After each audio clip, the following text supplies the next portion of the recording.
Hello అండి, welcome to best kitchen. నేను మీ రాధికాని. Best కిచెన్లో ఈరోజు నేను చేయబోతున్న రెసిపీ ఎంతో ఈజీగా క్విక్గా చేసుకునే ఫిష్ ఫ్రై. ఇది చాలా చాలా క్రిస్పీగా టేస్టీగా ఉంటుంది. ఇది రసంలోకి సాంబార్లోకి అద్భుతంగా ఉంటుంది. దీని తయారీ విధానం కూడా చాలా సింపుల్. నా ఛానల్ తప్పకుండా సబ్స్క్రైబ్ చేయండి. ఈ రెసిపీ నచ్చినట్టయితే మీ ఫ్రెండ్స్కి రిలేటివ్స్కి షేర్ చేయండి. ఇప్పుడు దీని తయారీ విధానం, కావాల్సిన పదార్థాలు చూద్దాం. ముందుగా 4 పెద్ద సైజ్ చేప ముక్కలు ఈ విధంగా శుభ్రం చేసి పెట్టుకోవాలి.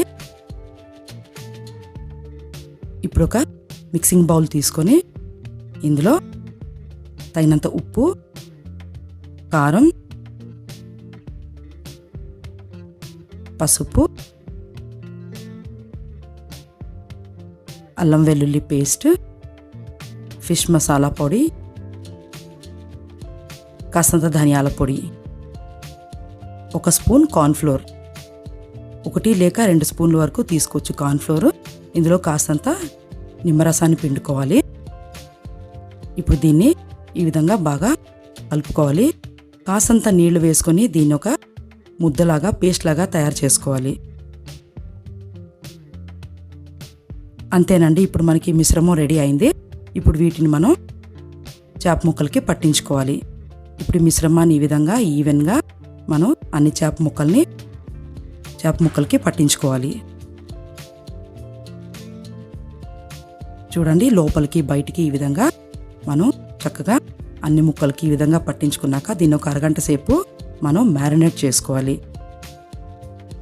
ఇప్పుడు స్టవ్ ఆన్ చేసుకొని ప్యాన్ పెట్టుకొని దీని మీద ఆయిల్ ఈవెన్గా ఈ విధంగా స్ప్రెడ్ చేసుకోవాలి. ఇప్పుడు షాలో ఫ్రైకి కాస్తంత ఆయిల్ వేసుకొని ఈ విధంగా ఇది హీట్ ఎక్కాక మీడియం ఫ్లేమ్లో ఉండేలా చూసుకోండి. ఈ చేప ముక్కల్ని ఇప్పుడు దీని మీద వేసి ఫ్రై చేసుకోవాలి. నేను ఇక్కడ ఇనుప పెనం తీసుకుంటున్నానండి. మీరు నాన్ స్టిక్ అయినా ఏ విధమైన పెనమైనా తీసుకోవచ్చు.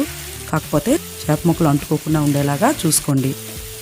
ఇప్పుడు ఈ విధంగా లో ఫ్లేమ్లో కానీ మీడియం ఫ్లేమ్లో కానీ అడ్జస్ట్ చేసుకుంటూ ఈ విధంగా 10 నుంచి 15 నిమిషాల దాకా ఫ్రై చేసుకోవాలి. ఇప్పుడు ఒక పక్క బాగా ఫ్రై అయినాక మనం దీన్ని ఫ్లిప్ చేసుకోవాలి. ఇప్పుడు ఈ విధంగా చూడండి, ఇప్పుడు ఫ్రై అయింది. దీన్ని జాగ్రత్తగా ఈ విధంగా రెండో సైడ్కి తిప్పుకోవాలి. ఇప్పుడు మళ్ళీ ఒక 10 నిమిషాల దాకా రెండో పక్క కూడా ఫ్రై చేసుకోవాలి. ఇది గోల్డెన్ బ్రౌన్ కలర్ వచ్చేంత వరకు, క్రిస్పీగా వచ్చేంత వరకు ఈ విధంగా వచ్చేంత వరకు ఫ్రై చేసుకోవాలి, జాగ్రత్తగా ఫ్లిప్ చేసుకుంటూ. అంతేనండి, ఈ విధంగా చాలా ఈజీగా మనం ఫిష్ ఫ్రైని చేసుకోవచ్చు.